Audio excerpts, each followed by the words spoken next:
Mm. I've actually been trying to shoot this for the last forever. Well, there's a new rumor out. What better way to start the year? Happy New Year, everyone. Andrea Bazzini just gave us a new leak over at 430rumors.com, and it truly looks like it's a real vintage camera. It's not a Pen F, which stings a bit, but it is what it is.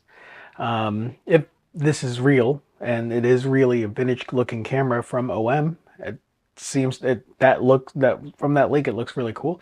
I myself have a penchant for film cameras, and if this leak really is true, it's the first real nod to my Tawny, which I love. Besides that, though, besides an interchangeable vintage camera, I think it would be a great opportunity for them to perhaps ride along that resurgence of point and shoots that's going on right now. They've had the X100 for a long time.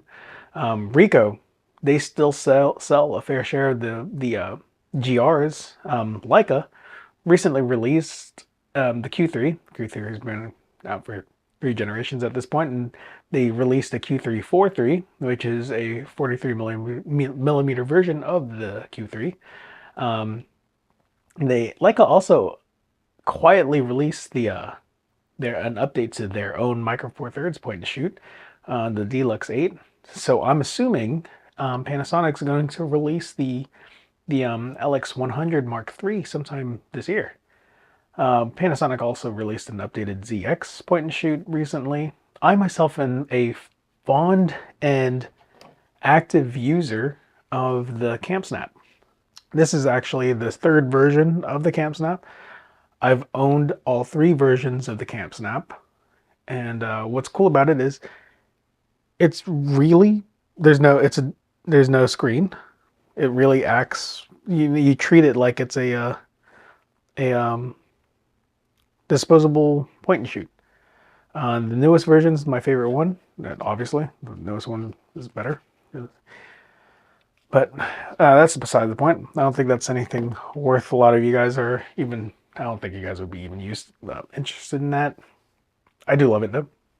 With all that said, OM should definitely make an XA now. I've stated this in a video or two, pretty much every year since I've started this channel, and I constantly state that this would be the perfect street photography camera. Andrea mentioned it before that it should have a new sensor in it. I don't know if I agree with that completely. I think the OM1 sensor is more than enough for something like this. I just don't think they're making these vintage cameras for camera guys, for camera fans.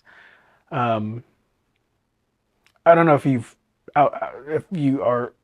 have any other hobbies outside of cameras. I'm sure most of you do, but cameras are kind of an accessory. They're growing to become kind of a fun accessory photo taking experience for non-camera people. It's partially why the Fuji X100 series sold so well, and continues to sell so well. There's other people buying them outside of camera nerds. You can actually buy this CamSnap.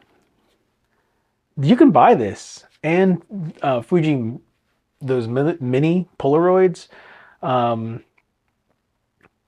I think I even seen a couple of lomography cameras. There's a bunch of different kinds of cameras that you could buy at like American Eagle in shopping plazas. I even remember seeing OM system, the OM1, being sold at an outdoor store next to binoculars. These are being marketed and sold outside of Best Buy and camera stores. I think that's what's keeping a lot of them afloat and why they're selling so well.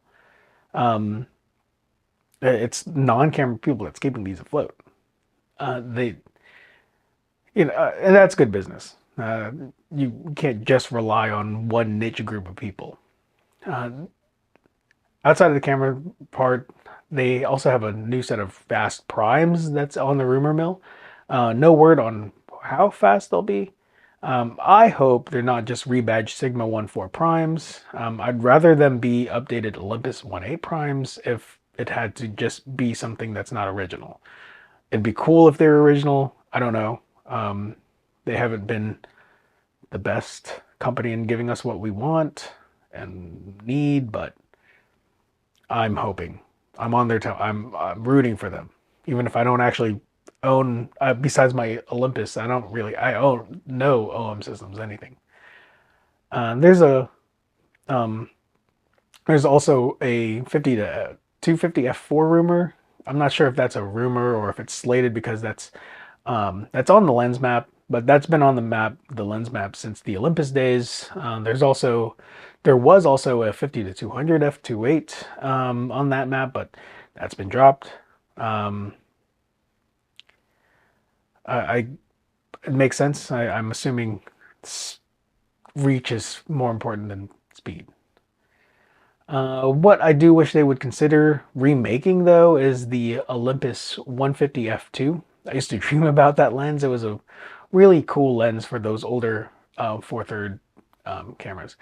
Those older Olympus 4/3 lenses were really cool and unique. I like to think of the Olympus 11 to 22 as the main inspiration for the Panasonic 10 to 25. Those 4/3 lenses, man, all had character. I've stated before, I think more third-party manufacturers should adapt or